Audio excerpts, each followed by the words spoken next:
Hello students, हम लोग colligative property एक कर चुके हैं, relative lowering of vapour pressure. यह है colligative property number 2, elevation in boiling point. Boiling point का एलिवेट हो जाना मतलब बॉइलिंग पॉइंट का बढ़ जाना। इसकी पूरी थ्योरी हम 3 पॉइंट्स में कंपाइल करेंगे, गौर से सुनो। अगर किसी लिक्विड में हमने कोई नॉन वोलेटाइल सॉल्यूट मिलाया तो उसका वेपर प्रेशर फॉल हो जाता है, ये हमने पढ़ा है point number 2। A liquid boils, कोई भी लिक्विड बॉयल तब होता है जब उसका वेपर प्रेशर एक्सटर्नल प्रेशर के बराबर हो जाए। पॉइंट नंबर 3, मतलब ऐसे लिक्विड को और ज्यादा हीट करना पड़ेगा ताकि उसका एक्सटर्नल प्रेशर वेपर प्रेशर के बराबर हो जाए। This is known as elevation in boiling point. I repeat, जब कोई नॉन वोलेटाइल सॉल्यूट किसी लिक्विड में मिलाते हैं तो उसका वेपर प्रेशर फॉल हो जाता है। कोई भी लिक्विड जब बॉयल होता है जब उसका वेपर प्रेशर एक्सटर्नल प्रेशर के बराबर हो जाता है, मतलब लिक्विड में और ज्यादा हीट करना पड़ेगा ताकि उसका वेपर प्रेशर एक्सटर्नल प्रेशर के बराबर हो जाए। This is known as elevation in boiling point. तो एलिवेशन इन बॉइलिंग पॉइंट के हमें 3 पॉइंट्स हैं। A liquid boils when its vapor pressure becomes equal to external pressure. When a non-volatile solute is dissolved, the vapor pressure falls.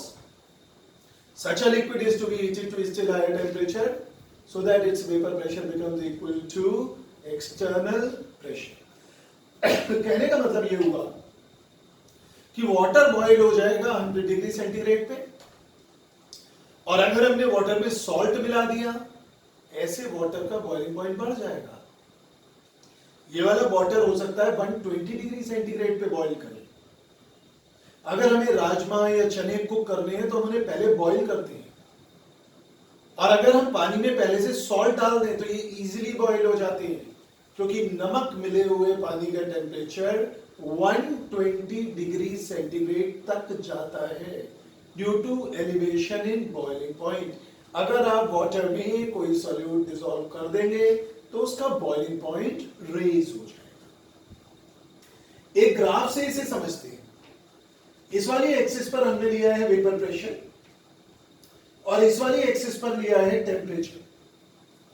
एक graph हमने बनाया vapour pressure of solution का अलग अलग temperature पर, और एक ग्राफ हमने बनाया वेपर प्रेशर ऑफ सॉल्वेंट का, ये वाला सॉल्वेंट का और ये वाला सॉल्यूशन का। ये पॉइंट मान लो एटमॉस्फेरिक प्रेशर है। इसे एक स्ट्रेट लाइन हमने खींची, जहां पर इसने वेपर प्रेशर ऑफ सॉल्यूशन को टच करा वो टेम्परेचर हो गया बॉइलिंग पॉइंट ऑफ सॉल्यूशन, और जहां पर इसने वेपर प्रेशर ऑफ सॉल्वेंट को टच करा वो पॉइंट हो गया vapour pressure of solvent.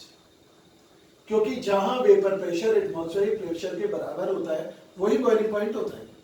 Clearly T2 T1 से ज्यादा है, बॉइलिंग पॉइंट एलिवेट हो रहा है, और ये T2 minus T1 is known as elevation in boiling point. जितना बॉइलिंग पॉइंट बढ़ा, एक्सपेरिमेंटली ये elevation in boiling point molality के प्रोपोर्शनल होता है। ध्यान रखना, मोलैलिटी से हमारी पुरानी जान पहचान है, weight of solute into 1000 upon molecular weight of solute into wait of solvent. एक हमने कांस्टेंट लगा दिया Kb। Kb को कहा जा सकता है मोलल एलिवेशन कांस्टेंट या ebullioscopic constant. Elevation in boiling point scope माने जितना देखा गया, मतलब delta Tb is equal to Kbm। और अगर मान लो मोलैलिटी की वैल्यू हम ले ले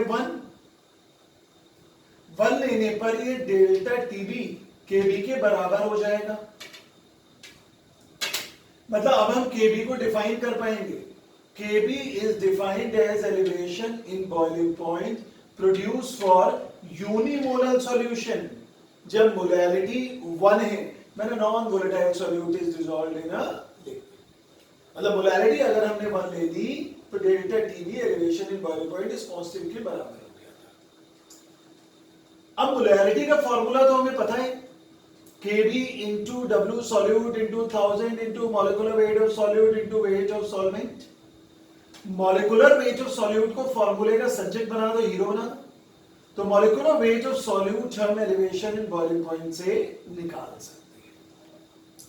केबी को कैलकुलेट करने के लिए एक न्यूमेरिकल फॉर्मूला भी है, mRTB square upon 1000 LB, m molecular weight of solvent, r gas constant, TB boiling point और LB latent heat of vaporisation.